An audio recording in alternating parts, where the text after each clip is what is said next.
There are a number of other questions here which are being raised, which start to get into a slightly more sort of positive way about how we might tackle climate change or propose them. And I want to actually give one of our climate COP people a chance to express a view. Jess, I think, has a question that she wanted to raise about street lighting. Just come over a minute. Yeah, I was when I was getting a lift up with my mum, we was actually discussing the matter of street lights, and we noticed that in the old part of Swindon there are like a reasonable amount of street lights, more like the ones that are needed, but in the new part of Swindon there's more than actually are needed. Okay, thank you. So I think this is an issue that is quite live, I think, at the moment not in the Swindon Borough Councils, but about thinking in other councils as well, as do we actually need to have all of the street lights burning for all hours of the day? This is a very small example about how things we might do to tackle it. Justin, would you like to kick on? First of all, if I'm right, and Peter will correct me if I'm wrong, but all our street lights do run on green energy, or green tariff, don't they? I think you're absolutely spot on. But again, this is where all of the political parties and the local media need to be a bit more realistic, because the problem is when different politicians have suggested this, the other teams and the local media have it on the front page of the paper saying we're all going to be plunged into darkness, where in fact there's many areas where you're probably spot on, and we're just pumping out carbon emissions, but we're all going to have to, it's one of those where we've all got to go up to the parapet together, and I'm looking at one of the opposition councillors, and we need you, Mark. Mary, would you like to say something about this? Sorry, I was just amused at the remark. Yes, I mean, I think it's just one of those things that we take for granted. Presumably they're there because in the past people have said we need better street lighting, and the local authorities responded, naturally, and now we're in a different environment, and we're looking at all these things that we take for granted and we've enjoyed for all these years and thinking, could we do with less? And perhaps smarter street lighting. Obviously it's going to make sense. Gary, you want to say on this particular focused topic? Well, I think for me one of the questions about the amount of street lighting is whether we need it at all, and how long we need it if we do need it. There does seem to me to be growing light pollution across the whole of our country.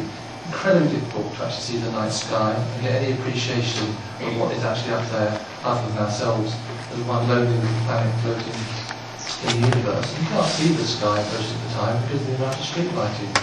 And when you come into Swindon, of course, to drive around, the roads are lit up all through the night, and you don't need all that lighting.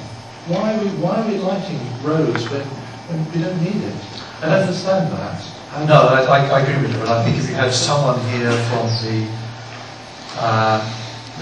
police federation or whatever it is, they would be telling you that there may be some... There are different sorts of roads. There are different sorts of roads, and in the dead of night, 2 o'clock in the morning, do you need street lights outside everybody's house? I'm not defending it, I'm just saying... Well, I'm asking that question, and I think, I can answer. Perhaps Peter can answer. I've been publicly derided because I am switching off 450 street lights in Swindon on roads that have no pavements, and I'm being derided for that. It's actually going to save the council money and save us money. Save you money. Yeah. It will also cut down on light pollution. Swindon is probably one of the worst towns in the UK for light pollution as far as I'm concerned. I live in West Swindon. When I look out, when there's even just a slight mist in the air, the whole of the town is orange.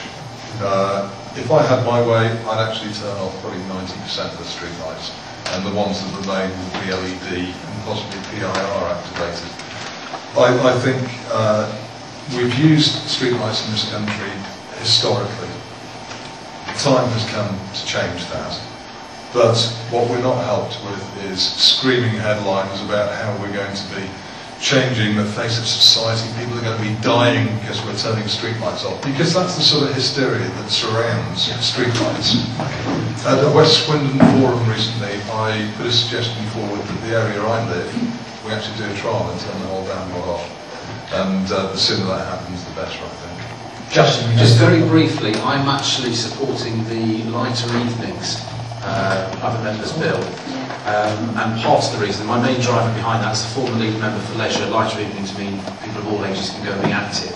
But also, and I look really impressive, I can remember this figure, but I don't, but I will by the time I do the debate, a huge amount of carbon emissions will be avoided by lights being able to be turned on a lot later, and heating and stuff will all change around. So that's a positive thing I'm trying to do. We have agreed here tonight and nothing else on the question that Jess voted about. Hopefully there's not too many Scottish MPs against that. Okay, just, does anyone want to say anything quickly on that particular point? Yes. Just how about encouraging shops and things to just turn off their neon signs as well? Yeah. A lot of light pollution comes from that. Okay. We may have had one very specific area that we have a great consensus on, I think, about we need convincing that the lighting needs to stay on for near as long as it is, even if it needs to go on there at all. Okay, thank you very much for that. Yes, I just wanted to give one of our climate cops an opportunity to have their say on this. Okay, now.